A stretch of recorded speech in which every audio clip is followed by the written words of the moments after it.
Northeast Arkansas News is brought to you by Glenn Sane. This is home. Northeast Arkansas News starts right now. We begin tonight in Jonesboro, where the City Council is hoping to blunt a post-Thanksgiving COVID-19 spike by holding virtual council meetings. Northeast Arkansas News' Cydney Thompson spoke with the city's chief of staff about that decision. No in-person participation will be allowed at the City of Jonesboro's December 1st and 8th City Council and committee meetings. This also applies to city employees who will work from home for the next 2 weeks. At the end of 2 weeks or near the end of 2 weeks, we're going to decide, how significant the growth is of COVID and determine, if we need to extend it beyond that. But we don't want to do this. This is not desirable, but we just, based on the experts that we're hearing from, we think it's best. Active cases and hospitalization remain high across the city and Craighead County. Downing says this decision was from health experts to help them do their part in stopping the spread. All meetings will broadcast on Facebook Live and Suddenlink Channel 24 or by going online to jonesboro.legistar.com. From all state, federal health experts about the COVID during Thanksgiving was a great concern to us. And we had experience doing this in April when we were doing virtual city council and committee meetings and started, learning how to use Zoom and what the limitations were and all that. And it's certainly not desirable. We would greatly much prefer having citizens come in. Residents and interested parties can participate either by sending an email to councilcomments@jonesboro.org or calling. Tomorrow's meeting is for the Finance, Public Works Committee and City Council meetings beginning at 4:30. In Jonesboro, I'm Cydney Thompson for Northeast Arkansas News. Truman students are back in the classroom after more than a week of virtual learning going into the Thanksgiving break. Northeast Arkansas News' Sara Doan speaks with the superintendent about that transition. The Truman School District transitioned back into in-person learning today. They first moved virtual 2.5 weeks ago on November 11th due to high COVID positive and quarantine numbers across the district. We had more staff in quarantine. That was the main reason for our closure, more than the students even. Having kids here and in the classroom and getting to do exciting things with them every day. That's normal to us. And it did seem like an eternity to me for them to be out those 8 school days before our Thanksgiving break. Superintendent Williams says the number of staff spouses in quarantine or with the coronavirus caused a trickling effect, resulting in many teachers having to isolate. TSD currently has 1 positive case at the high school, with 4 staff and 33 students across the district in quarantine. They were able to open their schools in small numbers as they fell into the moderate level for their case count. We took advantage of that. We opened up the campuses to parents. Anywhere from about 50 to 80 students come to the elementary school each day. At middle school and high school, around that 20 to 30 number. Superintendent Williams says before break, she encouraged the entire TSD community and Truman residents to follow Thanksgiving COVID guidelines, with hopes they could transition back to in-person learning after break and until Christmas. I really saw, just looking on Facebook and Twitter and Instagram, those types of things over the holiday, I really saw that most people were practicing, safety. And they want their students to come back to school. They want to go back to work. They want everybody to be healthy. And so I'm really encouraged by that and that attitude that was out there. Superintendent Williams wants to remind the TSD community that if their child or anyone in their family tests positive for the virus or has to enter quarantine, to contact the school. For Northeast Arkansas News, I am Sara Doan in Truman. Today was the last day to cast an early vote in the city clerk runoff. That runoff is between Linda Allison and Deputy City Clerk April Leggett. According to Craighead County Elections Coordinator Jennifer Clack, they've seen a steady flow of voters so far. More than 1,000 people have voted in the 3 days of early voting. Clack says it's encouraging seeing that increase in early voting. We have great numbers for runoff. We usually only do a few hundred, so we've had some people come out. I'd love to see more, but we still have election day tomorrow. I'm glad people are invested in their local government. They really want to be involved in picking our leaders at the local level, and that's very encouraging. Voting will take place tomorrow from 7 to 7 at polling locations across Jonesboro. Two Jonesboro businesses are hoping to start a new tradition helping kids and families in the community. Home Outlet and E.C. Barton's have partnered with the Junior Auxiliary of Jonesboro to host a holiday toy drive benefiting kids in need at the Jonesboro Kindergarten Center. The holiday toy drive is looking for donations of new, unwrapped toys that are no greater than $30 in value, as well as new or gently used books and gift bags. E.C. Barton Marketing Director Daniel Reed says the company felt it was important for them to start a new tradition this year. You know, I think there are families out there who are definitely feeling the impacts of this year more than others.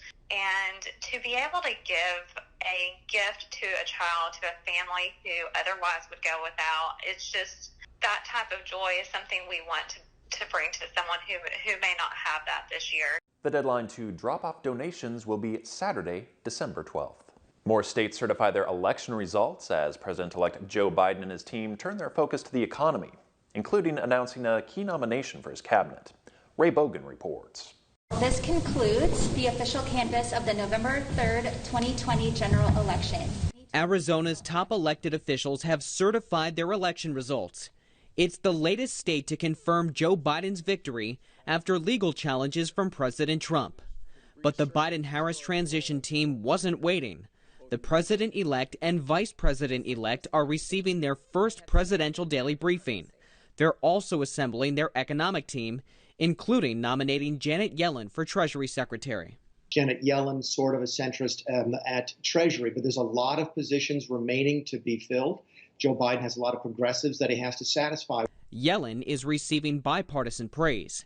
House Speaker Nancy Pelosi says she has discipline, determination, and dazzling track record of success. The top Republican on the House Financial Services Committee lauded Yellen's, quote, intellect, foresight, and independence. But not everyone may have an easy time getting confirmed by the Senate. Neera Tanden, who's been picked to lead the Office of Management and Budget, is not liked by both Republicans and progressives. It's going to be hard for Joe Biden to please everyone. That's within his own party, progressives and moderate centrists, and of course Republicans. And there are going to be some that are going to have very difficult time, like Neera, being confirmed. The Biden transition also has review teams inside departments and agencies. That now includes one at the Department of Justice. CVS and Walgreens are preparing to be among the first companies in the U.S. to give emergency use coronavirus vaccines. In October, the Trump administration announced agreements with both of those companies to give vaccinations to long-term care facility residents nationwide. The CDC has called for an emergency meeting tomorrow to vote, in part, on whether to recommend that residents in those facilities be among the first in the U.S. to get a coronavirus vaccine. A CVS spokesperson said they do expect to be giving vaccine shots to those facilities in mid-December. Walgreens expects to start doing so within days of receiving vaccine doses. If you're visiting downtown Little Rock, you might notice police patrolling in an unfamiliar fashion. Ashley Godwin introduces us to these special four-legged officers. It seems like a typical stable. There's a barn cat and a donkey, but it's also filled with some of Little Rock's finest. They're officers, they're our partners. We have badges for them and everything. 5 horses serve the city as a part of the police department's mounted patrol unit, including this big guy. This is Punch, yes. Punch is 20 years old. He's a spirited horse. The horses do everything from patrolling parts of the city to doing events and fundraising. We don't answer a lot of the normal calls that a lot of the patrol officers get, which is going into the buildings and whatnot, since we don't tie our horses up outside while we're on a call. This is Clem. He is 23 right now, almost 24. See, now he just wants to eat. He is the first horse that we purchased from Arkansas Department of Corrections. And since he was the first horse that was released from the prison, he was granted clemency, so he gets his name Clem. As the horses get older, like any officer, they retire from the force. He's getting to where he's kind of a grumpy old man now. He's a great horse. He's a great riding horse. He's been doing this so long that he's just used to everything. Clem will retire next year. Officer Stanchek will soon be training with a new horse to carry on the duties of the mounted patrol unit. Well, yeah, I mean, it's going to be sad to see him go. He's such a good horse. We want to make sure that he maintains a good quality of life. As sad as it will be for him to go, that just means I get to start developing a new bond with a new horse and look forward to it. Vanderbilt student athlete Sarah Fuller made history Saturday when she entered the Commodores game against the Missouri Tigers. Fuller became the first woman to play in a Power 5 football game. After no kicking opportunities arose for Vanderbilt in the first half, Fuller kicked off for the Commodores to open the second half of the game. Chief Meteorologist Kris Sommers has your forecast for the week ahead right after this.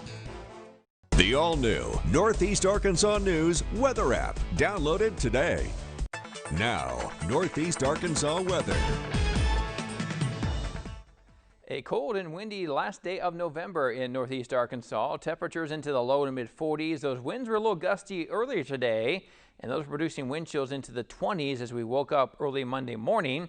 But again, as we go through the day, those winds kind of died down at least under 10 miles per hour. So most wind chills for the afternoon were in the mid 30s, but it looks like a very cold night overnight as temperatures drop into the 20s as you wake up for the first day of December. Hello, I'm Chief Meteorologist Kris Sommers. 42 degrees the high today in Pocahontas, 41 in Marmaduke, 40 in Caraway, 41 in Walnut Ridge, and 42 degrees the high temperature in Ash Flat late this afternoon. Here's a look at our hometown temperatures tonight.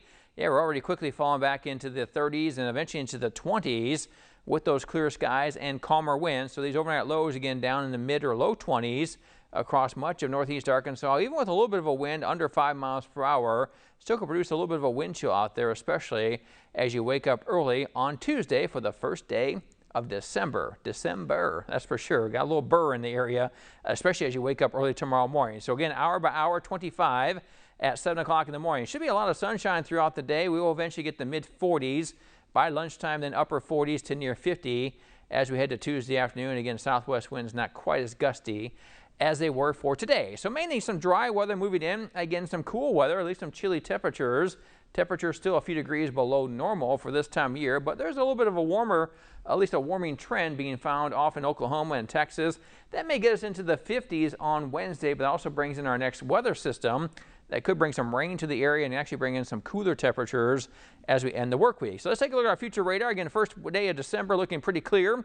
Lots of sunshine expected. Temperatures close to 50, upper 40s in most areas. Here's our next weather system, though, at noontime on Wednesday, just kind of showing up on our map here over north central Arkansas. Let's put this into motion. It gets here maybe late Wednesday night into the overnight hours and early Thursday morning. Still looking like a lot of green, indicating mainly precipitation in the form of rain here in Northeast Arkansas. We see a little bit of blue kind of popping up in southern Missouri. We may see a few flurries kind of mix in once again as temperatures get cold enough overnight on Wednesday night into early Thursday to see some of that. Again, no impact's going to be felt here in Northeast Arkansas. That should kind of leave the area pretty quickly, which means dry weather and then calmer weather in the forecast just in time for the weekend. But for tonight, 25 degrees, a cold overnight. Bundle up as you head out early tomorrow morning. We'll see temperatures in the upper 40s on Tuesday. Again, that rain chance Wednesday, Thursday, mid 50s on Wednesday, probably upper 40s on Thursday. Sunshine, dry weather through the weekend, upper 40s and low 50s. Friday, Saturday, Sunday, even Monday of next week, probably looking for upper 40s with partly to mostly sunny skies. So overall temperatures looking a little bit chilly here as we head through the first 7 days of December. And don't forget, download the KJNB weather app. You could win free gas for a year. Go to the App Store today. Some may find it a little awkward, but wearing a mask can save lives. And to others, it might seem a bit unnatural. But wearing a mask shows you care about everyone's health. When we mask up together, we protect each other. So come on, mask up. Northeast Arkansas CBS. This is home. The crisp winter air makes it tempting to just snuggle up with a blanket and binge watch Netflix. But even this time of year, it's important to stay active. While being around crowds is discouraged right now, Mandy Gaither has a list of safe and fun things to do this winter in today's Health Minute. Traveling, dining out, and holiday parties might not be the best idea this year as the world grapples with the coronavirus pandemic. But there are still plenty of fun ways you and your family can enjoy this winter season. Get your holiday baking on. Instead of just watching the Great British Baking Show, have a mini one of your own. Whip up the classic flavors of the holidays or recreate old family favorites. Start crafting. Maybe you spent the longer hours at home this spring and summer working on projects in your yard. So now is a great time to turn your attention to crafts or updates you wanted to work on inside your house. Send care packages. Put some of that baking and crafting to good use. Put together care packages for loved ones you can't get together with this year and for charities helping those in need. Participate in individual outdoor sports. Skiing, snowboarding, snowshoeing are all great ways to get outside and get your heart rate up. Plus, you can still practice social distancing. Finally, have a holiday movie marathon at home. There's no shortage of festive films and shows on cable and streaming platforms, so grab some hot chocolate and see how many you can tick off your list. Community members in San Antonio are showing support for a little boy who lost both his parents to COVID-19. Raiden Gonzalez turned 5 years old on Saturday. Morgan Burrell reports a parade of people came out to help him celebrate. It's a party only a young 5-year-old could dream up. And I wanted to have it into a maze. A day filled with birthday cake. Words can't explain what I'm feeling right now. Santa and Mrs. Claus and dinosaurs. The community coming together a little bit is just such a big deal through these times. Show unity more than anything. The massive car parade lasted nearly an hour.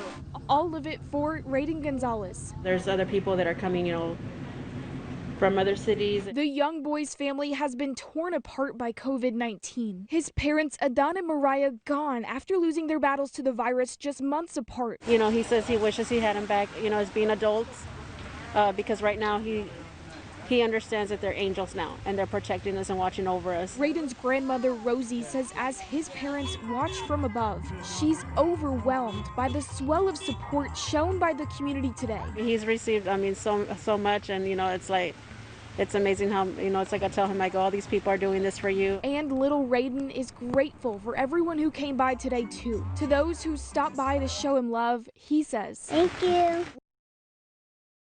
Hundreds of people downloaded our Northeast Arkansas News weather app in hopes to win free gas for a year. Well, I'm a weather nerd, so I was always interested in the weather, and also saw the advertisement on the TV about download the app and register to win.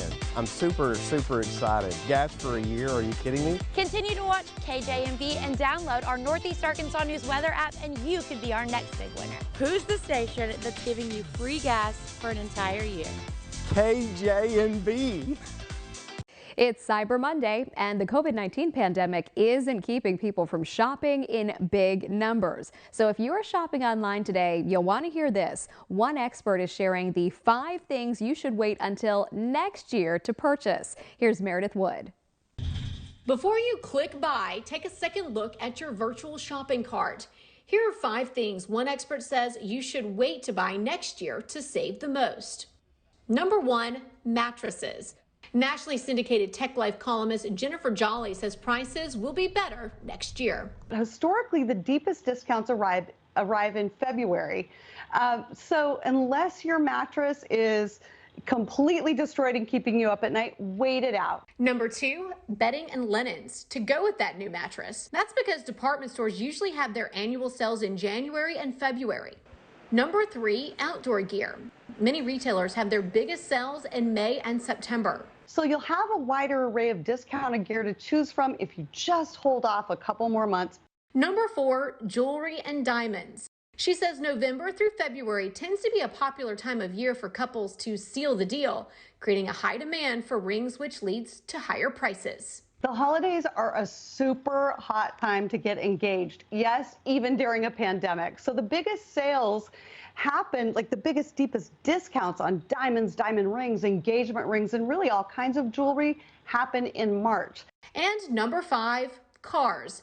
You'll likely find a better deal after Christmas during end-of-year sales. The car dealerships need you more than you need them. They need to get rid of all the 2020 models to really start selling the 2021 models. So there'll be deeper discounts throughout the end of December into January. For today's Consumer Watch, I'm Meredith Wood. With all the shopping going on, who deserves a gift this year more than our four-legged friends? Santa can't possibly forget all the dogs and cats who have kept us in such good company in 2020 while we are sheltering in place. A new poll says half of Americans are putting their pets on their gift lists, planning to spend an average of $137 on their furry friends. Dogs are expected to fetch more than cats are, according to the new National Confidence Poll by SunTrust Bank. But pet experts say the best gift you can give your furry friend this holiday season is just more time with you. An 11-year-old girl in Kentucky was surprised by friends outside the hospital just before she went into surgery. Lauren Adams reports. Friday morning, a children's hospital room in downtown Louisville. A young patient looks confused, then breaks into a smile when she realizes what's happening just outside her window. Ian! We love you, Ryan! Just 30 minutes ahead of her latest surgery, friends of Ryan Neighbors, who was born with spina bifida, crowded onto the 9th floor of the parking garage at Norton Children's Hospital. The best they could do amid COVID-19 restrictions to wish her well. It doesn't take a lot. And what did we give today? We gave time. We all have time. Dee Dee Cox, a previous WLKY Bell Award winner who was honored for her work granting dreams for chronically ill children like Ryan, knew if the little girl, who she has helped coach in pageants, We can't wait to see you on stage! could see them and hear them, those few minutes could be enough to lift the little girl's spirits. And while she's just 11 years old, Friday was to be Ryan's 48th surgery. It also marked the first time many of these friends wouldn't be lining the hallways of the hospital to wish her well. That's why they came up with this plan just a few days ago. Before she goes into surgery, she gets to see us and know that there's people behind her who need her to get well, who want her to get well, to get back out of there and to get back on the stage and be Ryan again. And with the fierce determination of this little pageant queen, friends say the next time they'll be cheering Ryan on won't be from a parking garage, but a crowded auditorium. It will be okay. It has to. We want to leave you with a smile tonight. The White House is ready for Christmas. First Lady Melania Trump is showing off her holiday theme this year. The First Lady went with a traditional style of decor, lots of trees with white lights and red ornaments. There's a close-up shot of a village hospital. That's a tribute to frontline workers amid the pandemic. The First Lady received the official White House Christmas tree last week. It's an 18-foot Fraser fir for the Blue Room. About 125 volunteers helped her decorate over the weekend, which is less than in years past due to the pandemic. From our whole team, thank you for joining us. We hope you have a great night. Follow us online, like us on Facebook, and visit our website, KJNB-TV.com.